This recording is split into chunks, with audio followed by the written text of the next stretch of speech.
Buonasera Piazza Armenia, dove questa sera la SIAZ Castelmina ha vinto gara 3, dunque si è qualificata per la finale. Coach Diamante, complimenti. Grazie mille, siamo molto contenti di questo risultato.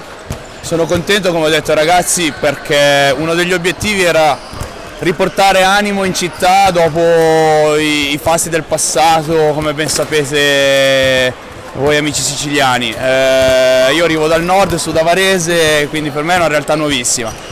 L'aver portato 100 persone a Comiso in gara 2 è stato un grandissimo risultato. Oggi palazzetto pieno, è stato il vero e classico sesto uomo della partita. Con il tifo, quanto è bello dopo 2 anni in cui siamo stati veramente reclusi dentro i palazzetti. Esatto, molto molto bello, ed è, per fortuna noi abbiamo vinto, per cui è stato un bellissimo regalo ai nostri tifosissimi che ci hanno sempre supportato anche dal primo giorno. Una curiosità, quanto è stato difficile costruire questa squadra? Ah ok, già c'è anche la maglia. Maglia delle finals. Giusto. Va in messa, dopo è stata presa va messa.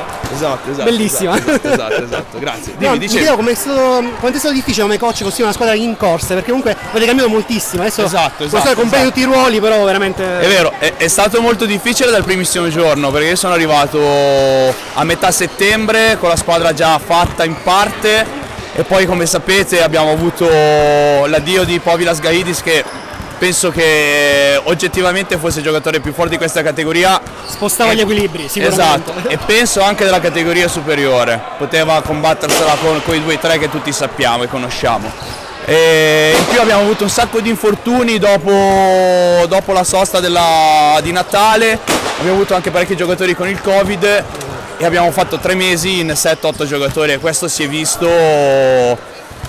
Non è stato facile, devo dire grazie mille a tutti i giocatori, a tutta la società, direttore sportivo, presidente, fisioterapisti, perché sono stati vicino alla squadra e questo i giocatori l'hanno apprezzato tantissimo e hanno fatto sì che ci si amalgamasse così velocemente. L'arrivo di Gerald Robinson sicuramente è stato quel qualcosa in più che ha portato tanta esperienza e tanta serenità soprattutto, non tanto un apporto fisico e offensivo di punti, ma quanto leadership, esperienza e il go to guy praticamente. Esatto. Si va su di lui, sia essere esterno sia nel pitturato. Esatto, infatti era l'uomo che cercavamo, e devo ridire nuovo grazie alla società per essere stata paziente, perché Gerard è arrivato 4 settimane fa, quando eravamo in estrema difficoltà, era difficile tenere botta. E oggi è bello anche vedere comunque Genovese e Savo, che sono infortunati, comunque sostenere la squadra a bordo campo. Forse un coach, un secondo e un terzo sistema. Esatto, Savo che lo dissi già dopo la prima fase,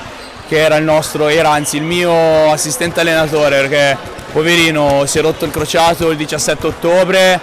Ogni singolo giorno viene in palestra, motiva i ragazzi, ci tiene, poi ragazzo di piazza che ha deciso di sposare il progetto, perché sappiamo che Luca in questa categoria non c'entra nulla. Faceva la Serie B a Catania, l'ha fatta a Palermo. Esatto, perciò il fatto che lui abbia sposato questo progetto la dice lunga sulla bontà di cosa c'è dietro. Esatto. E si vede la tensione che ha nel non poter entrare in campo. Esatto. L'ultima cosa, in finale l'Alfa, che pare la squadra da battere davvero, fino a una sola sconfitta. Cambierai qualcosa in vista di quella partita? Ma guarda, ogni partita è a sé stante, verranno fatti i giusti aggiustamenti, scusate il gioco di parole,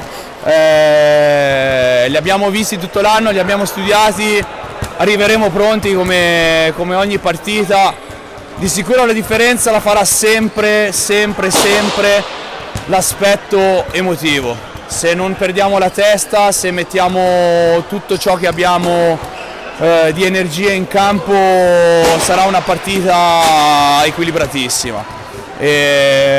Abbiamo 4 allenamenti per arrivare pronti alla partita di domenica, cercheremo di recuperare molti acciacchi e arriveremo pronti a battagliarci contro l'Alfa. Benissimo, grazie mille coach e alla prossima. Grazie mille a voi.